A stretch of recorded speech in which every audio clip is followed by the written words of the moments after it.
Happy Saturday, y'all. Welcome back to Get Naked with Mary. Today's what, April 9th, and it's snowing. It's actually sticking to the ground a little bit, but anyway, I love the snow, and it's beautiful and quiet, and actually puts me in a self-reflective mood, which can be good or bad. But I thought today we would talk about sexual abuse. Happy topic for a Saturday, right? So my grandfather passed very recently. And this has brought up some very unexpected feelings and emotions and anger that I was not expecting. I haven't really seen or talked to the man in years. Clearly, we did not have a great relationship. And yes, he was inappropriate with me. Um, and while it was sexual in nature, I don't know that I would classify it as sexual abuse. Um, he did sexually abuse others, but that's not really my story to tell. But let's just say he was not really your ideal grandparent. Although it is because of him, I believe, that I landed with the family that I landed with. I was adopted, found out a few years ago. That's a whole other story. But I do think it's because of him that I landed where I did. And in some respects, that was amazing. That was wonderful. My dad was a really great man. Could not have asked for a better daddy, except for when it came to his wife. And I don't know what it was about her and the control that she had over other people. Never me, which is part of the reason why we always butted heads. But Daddy would just let her do whatever. But anyway, that's a whole other subject. We can get into that another time. But my grandfather, again, was not sexually abusive towards me, but was very inappropriate. And I haven't spoken to the man in years. We had a falling out for other reasons. All of that, kind of led into it. But suffice it to say, we were not close. So when he passed and all these feelings came up, it was very shocking.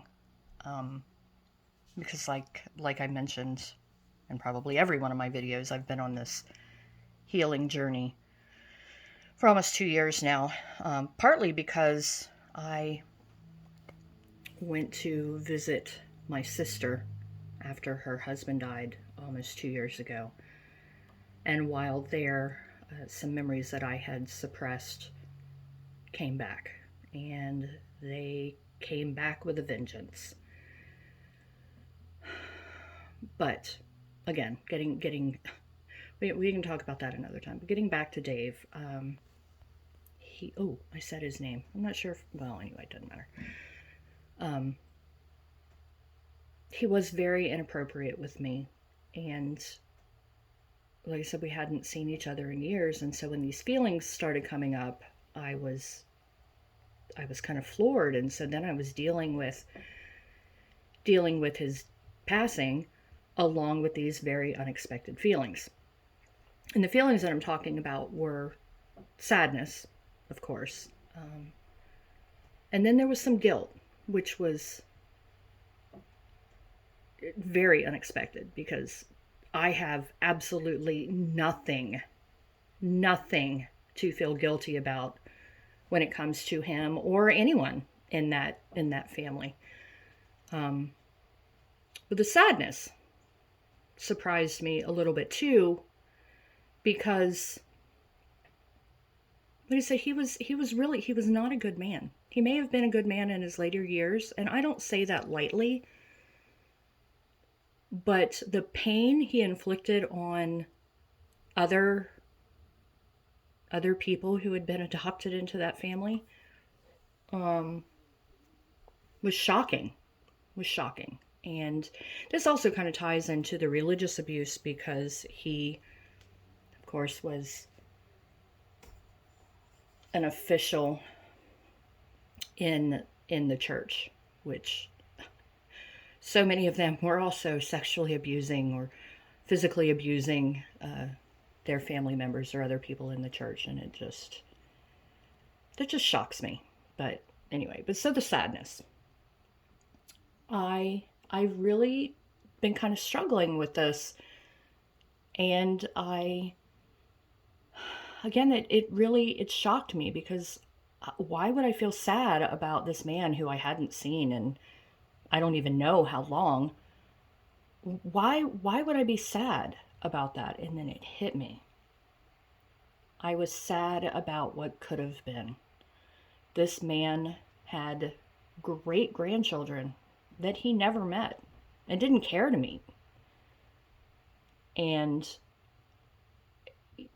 it blows my mind. It's staggering to me. Like it literally, you claim to be this man of God, and I guess I'm going to touch on a little bit of religious trauma here too, but you claim to be this man of God and you do these terrible things and change people's lives, and not for the better. You leave them with permanent scars, unable to trust, unable to fully love anyone because of the things that you did. And here I was feeling sad, which is where the guilt came in, because why would I feel sad about that? But I just wanted to say that those of us who have been abused in any way, uh, religiously, sexually, physically, emotionally, there's a big one, right? Um, all these feelings that we have are valid. And I want you to know that. All of them are valid. Whether you feel sad, whether you feel angry, whether you feel confused or guilt or, whatever it is, you are completely entitled to what you're feeling. And I just wanted to make sure that you knew that. I wanted to make sure that someone had said that to you. Because for me, like mentally, I know that I'm entitled to these feelings.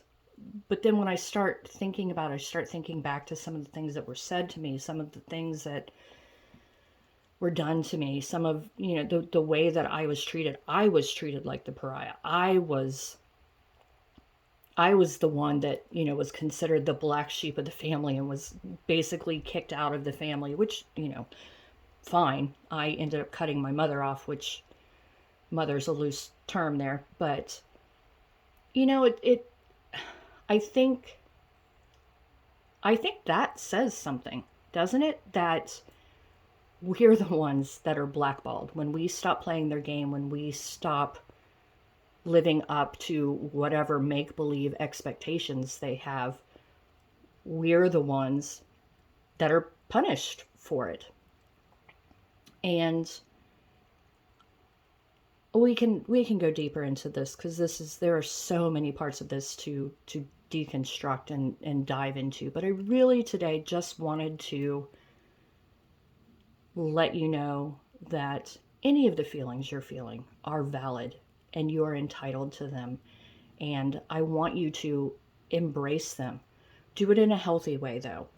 Deal with them. Don't just say, oh, here's some fear, and then shove it back down, because that is never going to get you healthy. And you deserve to be healthy.